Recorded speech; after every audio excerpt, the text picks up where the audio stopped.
بسم الله الرحمن الرحيم. الحمد لله رب العالمين، الرحمن الرحيم، مالك يوم الدين. إياك نعبد وإياك نستعين، اهدنا الصراط المستقيم، صراط الذين أنعمت عليهم غير المغضوب عليهم ولا الضالين.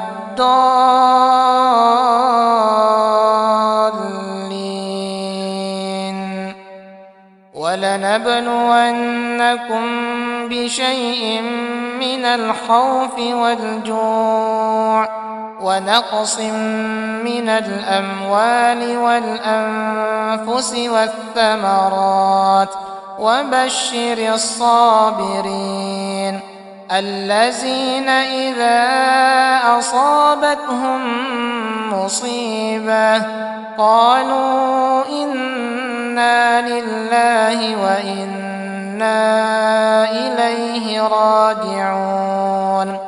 أولئك عليهم صلوات من ربهم ورحمة، وأولئك هم المهتدون.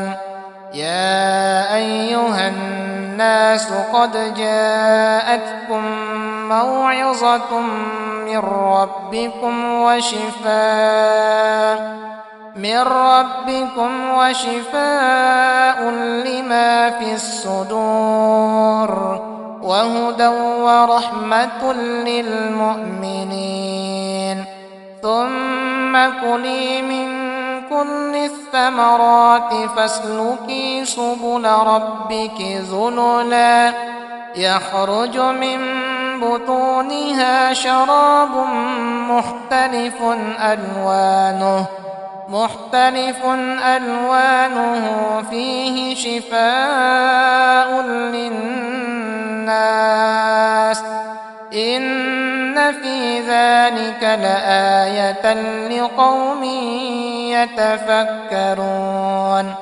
وإذا مرضت فهو يشفين، وإذا مرضت فهو يشفين، وإذا مرضت فهو يشفين، وإذا مرضت فهو يشفين، وإذا مرضت فهو يشفين، وإذا مرضت فهو يشفين. وننزل من القرآن ما هو شفاء ورحمة للمؤمنين، ولا يزيد الظالمين إلا خسارا. ولو جعلناه قرآنا أعجميا لقالوا لولا فصلت آياته أعجمي وعربي، قل هو للذين آمنوا هدى وشفاء، والذين لا يؤمنون في آذانهم وقر وهو عليهم عمى أولئك ينادون من مكان بعيد.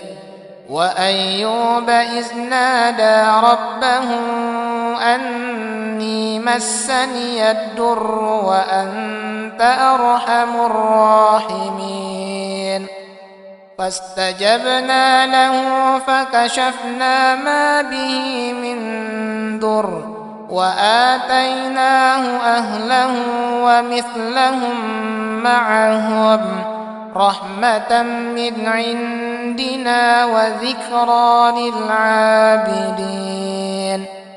يا بني آدم خذوا زينتكم عند كل مسجد وكلوا واشربوا ولا تسرفوا إنه لا يحب المسرفين قل من حرم زينة الله التي أخرج لعباده والطيبات من الرزق قل هي للذين آمنوا في الحياة الدنيا خالصة يوم القيامة كذلك نفصل الآيات لقوم يعلمون لو أنزلنا هذا القرآن على جبل لرأيته خاشعا متصدعا من خشية الله وتلك الأمثال نضربها للناس لعلهم يتفكرون بسم الله الرحمن الرحيم إذا جاء نصر الله والفتح ورأيت الناس يدخلون في دين الله أفواجا فسبح بحمد ربك واستغفره إنه كان توابا بسم الله الرحمن الرحيم قل أعوذ برب الفلق من شر ما خلق ومن شر غاسق إذا وقب ومن شر النفاثات في العقد ومن شر حاسد إذا حسد بسم الله الرحمن الرحيم قل أعوذ برب الناس ملك الناس إله الناس من شر الوسواس الخناس الذي يوسوس في صدور الناس من الجنة والناس رب إني مسني الضر وأنت أرحم الراحمين رب إني مسني الضر وأنت أرحم الراحمين رب إني مسني الضر وأنت أرحم الراحمين اللهم اشفني شفاء تامة وعافني في بدني ورد علي صحتي كما كنت أعوذ بكلمات الله التامات من كل شيطان وهامة ومن كل عين لامة